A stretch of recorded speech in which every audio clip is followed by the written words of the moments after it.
ചപ്പാത്തിക്കും പൂരിക്കും എല്ലാത്തിനും ഉപയോഗിക്കാൻ പറ്റുന്ന, ചോറിൻ്റെ കൂടെയൊക്കെ കഴിക്കാൻ പറ്റുന്നൊരു എളുപ്പത്തിലുണ്ടാകാവുന്ന ഒരു 20 മിനിറ്റ് എടുത്താൽ മാത്രം മതി ഒരു സബ്ജി എത്രയും പെട്ടെന്നുള്ള നല്ല ടേസ്റ്റിയാണ്.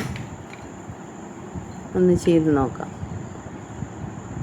അതിനാവശ്യമായത് 3 സാധനങ്ങളേ ഉള്ളൂ. കിഴങ്ങ്, വഴുതന, ക്യാരറ്റ്.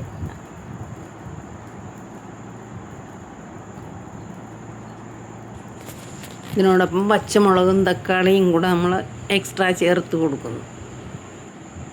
കിഴങ്ങ് ഒരു 150 ഗ്രാം കിഴങ്ങ്, ഒരു 150 ഗ്രാം ക്യാരറ്റ്, അതുപോലെ തന്നെ 150 ഗ്രാം വരുന്ന വഴുതനങ്ങ. ഇതെല്ലാം കൂടെ കടുക് താളിച്ച്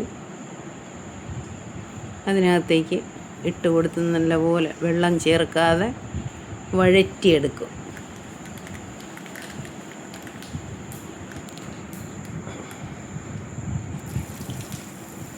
ആദ്യം കിഴങ്ങിട്ട് കൊടുക്കുക. അതോടൊപ്പം തന്നെ ഓരോന്നും പ്രത്യേകിച്ച് ഇട്ട് കൊടുക്കുക.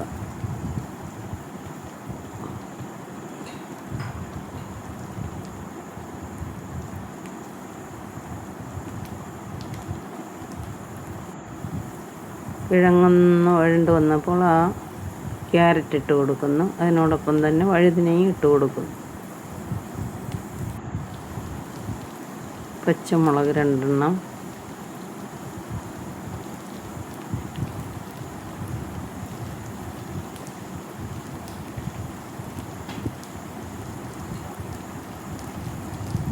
അതോടൊപ്പം തന്നെ തക്കാളി ഇട്ട് കൊടുക്കാം.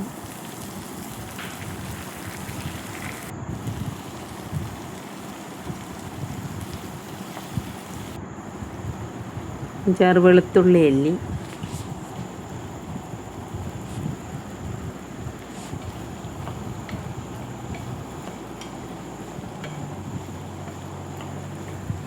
ചപ്പാത്തിക്കും പൂരിക്കും ചോറിനും അപ്പത്തിൻ്റെ കൂടെയൊക്കെ കഴിക്കാം. അടച്ചിട്ട് ഒരു 10 മിനിറ്റ് വേവിക്കുക.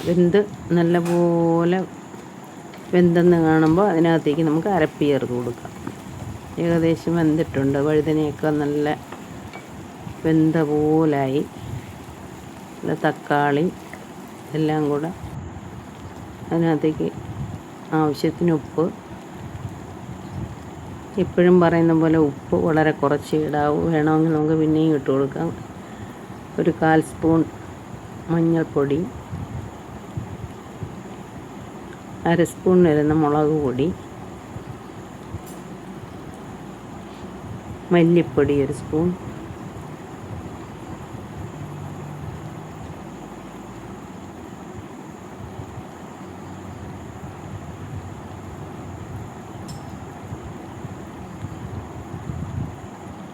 മസാല വെജിറ്റബിൾ മസാലയാണ് ചേർത്ത് കൊടുക്കുന്നത്. 1 സ്പൂൺ മസാലപ്പൊടിയും കൂടെ ചേർത്ത് കൊടുത്തിട്ട് എല്ലാം കൂടെ ഒന്ന് ചിക്കി എല്ലായിടത്തും വരുന്ന പോലെ യോജിപ്പിച്ചിട്ട് അടച്ച് വെച്ചിട്ട് 2-3 മിനിറ്റ് കൂടെ ഒന്ന് കുക്കാനായി വയ്ക്കും. അതിന് ശേഷം കുറച്ച് മല്ലിയില ചെറുതായിട്ട് അതിൻ്റെ പുറത്തേക്ക് ഇട്ട് കൊടുക്കുക. നല്ല ടേസ്റ്റാണ്. ഒന്ന് ചെയ്ത് നോക്കൂ. എന്നിട്ട് അഭിപ്രായം പറയണേ. Thank you.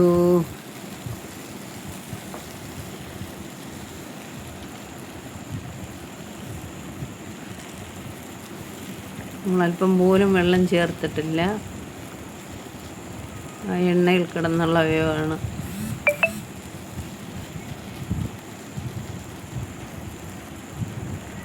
പെട്ടെന്നുണ്ടാക്കാൻ പറ്റുന്ന കറിയാണ്. അതുകൊണ്ട് ഒന്ന് ചെയ്ത് നോക്കുക. ചെയ്ത് നോക്കിയിട്ട് ഫീഡ്ബാക്ക് അറിയിക്കണേ. സബ്സ്ക്രൈബ് ചെയ്യാൻ മടിക്കല്ലേ.